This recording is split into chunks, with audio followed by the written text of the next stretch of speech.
कवि जयदेव के गीत गोविंदम की आखिरी पंक्ति भगवान कृष्ण ने लिखी थी और इस बार राज्य सरकार ने अजय नदी पार करते हुए पीड़ा की आखिरी पंक्ति लिखी है।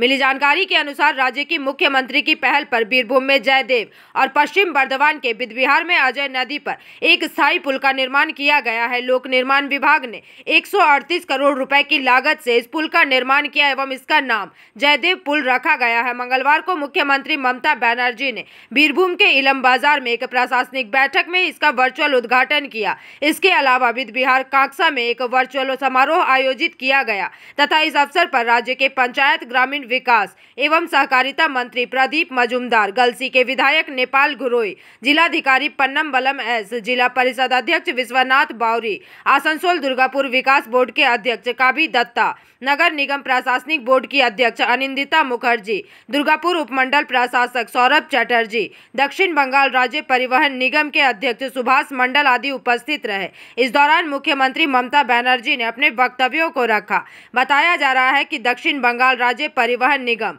दुर्गापुर सिउड़ी रूट बस सेवा इस पुल से शुरू की गई है। वहीं शिवपुर से इस बस सेवा के शुभारंभ की घोषणा SBSTC के अध्यक्ष सुभाष मंडल ने की है। साथ ही इस मौके पर प्रदीप मजूमदार, आनंदमयी गुरोई एवं दक्षिण बंगाल राष्ट्रीय परिवहन निगम के अध्यक्ष सुभाष मंडल ने अपने वक्तव्य रखे। রাস্তার সাথে পশ্চিম বর্ধমানে মুচিপাড়া শিবপুর রাস্তায় যোগাযোগ স্থাপনকারী অজয় নদীর ওপর একটি বড় সেতু। এর আগেও অনেক সেতু হয়েছে, ফলে যারা জয়দেব কেন্দ্রীয় মেলায় আসেন তাদের আসাটা খুবই সহজ হয়ে যাবে। আবার কালনা থেকে শান্তিপুর আমরা নবদ্বীপ যাওয়ার আজকে যা ৩৫ বছর হয় না, আজ ১২ বছরের মহামারী আছে আমাদের এলাকা থেকে খুশি হওয়া হয়েছে। আমরা খুব খুশি, মানুষ খুব খুশি। আমাদের পঞ্চায়েত পক্ষ থেকে আমরা সহযোগিতা করে আজকে নবনির্মিত অজয় সেতু উদ্বোধন ২০২৫ সালে। আমার নাম তপন সূত্রধর, গ্রাম পঞ্চায়েত।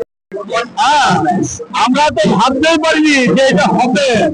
যে সরকার করতে পারবে সেটা মানুষের করে দেখিয়ে দিল যে হ্যাঁ আমরা করতে পারি, সব করতে পারি। ইচ্ছা থাকলে সবকিছু উপায় থাকে।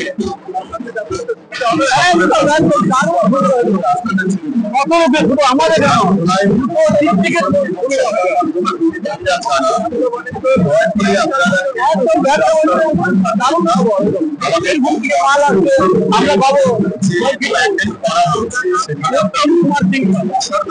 অনেক ভোগান্তি হতো, 20 কিলোমিটার ঘুরে আমাকে স্কুল যেতে হতো। আজকে এই ব্রিজটা উদ্বোধন হওয়াতে আমাদের খুব সুবিধা হলো আর আমাদের সেই সমস্যার সম্মুখীন হতে হবে না। বীরভূম এবং পশ্চিম বর্ধমানের যোগাযোগ ব্যবস্থা অত্যন্ত সহজ। জীবন হাতে নিয়ে কষ্ট করে যেতে হতো এবং এমন দিন গেছে নৌকা চলেনি অথবা নৌকা হয়তো মাঝখানে আটকে গেল, এরকম সমস্যা অনেক সম্মুখীন হতে হয়েছে আমাকে। হ্যাঁ, তো আজকে যাক এই ব্রিজটা হওয়াতে কিন্তু সেই সমস্যার সম্মুখীন হতে হবে। আনন্দময় করাই আমি একজন दुर्गापुर से निमाई दास की रिपोर्ट, PVTV न्यूज।